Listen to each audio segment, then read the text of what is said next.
अगर कोई गुंडा बदमाश सामंती इस तरह की हिम्मत जुटाता तो आज उसको आज ही नकेल कर देता, उसको बताता कैसे हिम्मत जुटाई जाती है। लेकिन अब इसमें क्या कहूँ, किसको पकड़ूँ, किससे जवाब मांगू? इतने लोगों की जान क्या मेरे लोगों की जान की कोई वैल्यू नहीं है? कितने लोग चले गए हैं? एक जानवर मरता है तो भी बवाल हो जाता है, इतने लोग मरे हैं, किसी को फर्क नहीं पड़ रहा है। मैं आपसे तो अपील कर सकता हूँ, ये नौजवान साथी खड़े हैं, कम से कम एक बार ऐसी जगह जाने से पहले एक बार इनकी तरफ भी देखा करो जिन्होंने अपने 4 बच्चे कुर्बान कर दिए हमारे लिए, जिन्होंने अपना पूरा परिवार कुर्बान कर दिया हमारे लिए, और हम अपना परिवार कुर्बान कर रहे हैं बाबाओं के लिए। तो फिर हमारा कैसे मुकाबला भाई? ये कुरीतियाँ जो हमारे समाज में घुस गई है, नशा हो किसी भी तरह का, और ये अंधविश्वास पालना, इससे बाहर निकलो अगर जिंदा रहना। आपकी मुक्ति का रास्ता शिक्षा, सामाजिक जागरूकता, सत्ता से होकर निकलेगा, इसके अलावा कोई रास्ता नहीं। जब आपके बच्चों को रोजगार नहीं मिलेगा, उनकी जेब में पैसे नहीं, कैसे बदले आपकी घरों की स्थिति? इसलिए मैं आपसे हाथ जोड़ के अपील करता हूँ, इन परिवारों के लिए तो मैं संवेदना प्रकट कर सकता हूँ। मेरे हाथ में नहीं है अभी कुछ इतना, अगर मेरे हाथ में ताकत होती तो मैं करके दिखाता 1 करोड़ रुपये मुआवजा देकर इन परिवारों को। और जिन्होंने ये किया है, जो भी उसमें शामिल हो, कोई ऊपर ले कोई हो चाहे, आज ही उन सबको जो है उन पे कार्रवाई करके साबित कर दिखाता तुम्हें किस तरह से जो गरीबों की जान से खिलवाड़ की जाती है। अगर उचित व्यवस्था होती, जैसे एक अधिकारी ने मुझे बताया कि भैया पंडाल में कोई घुस नहीं सकता, तो ये तो घटना भी बाहर हुई, तो बाहर व्यवस्था क्या थी? 80,000 लाख 2 लाख लोगों की जिम्मेदारी पे कितने लोग लगाए गए थे व्यवस्था के? ये फेलियर है सरकार का, एडमिनिस्ट्रेशन का, पुलिस के बड़े अधिकारियों का।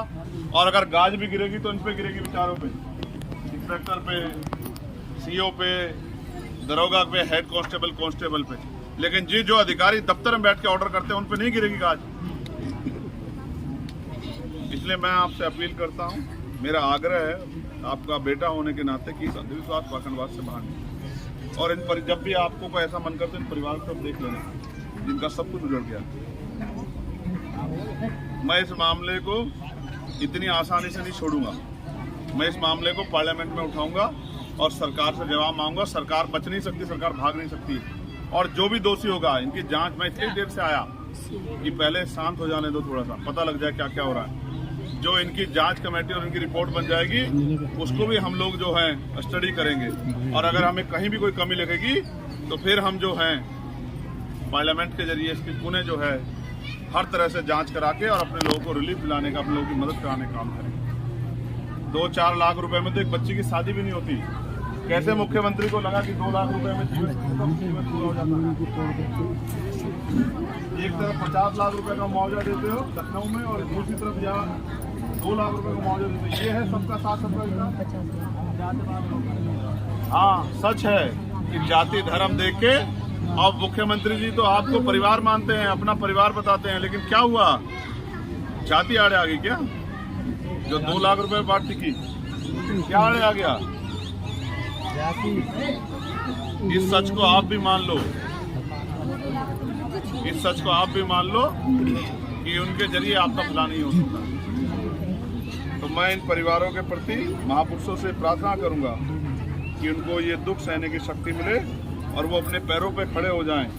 ऐसी मैं प्रार्थना करूंगा और मैं प्रयास करूंगा कि सरकार इनको उचित मुआवजा दे। इसके लिए भी हम भरसक आवाज़ उठाएंगे। लेकिन मैं आपसे आग्रह कर रहा हूँ, आपकी ज़िंदगी की कीमत है, अगर किसी और के लिए नहीं तो आपके इस बेटे के लिए तो है ही, तो अपनी ज़िंदगी की कीमत को समझें और अंधविश्वास पाखंडवाद से बच के अपने जिसको भी इसको मानना है अपने घरों में ही मान लें।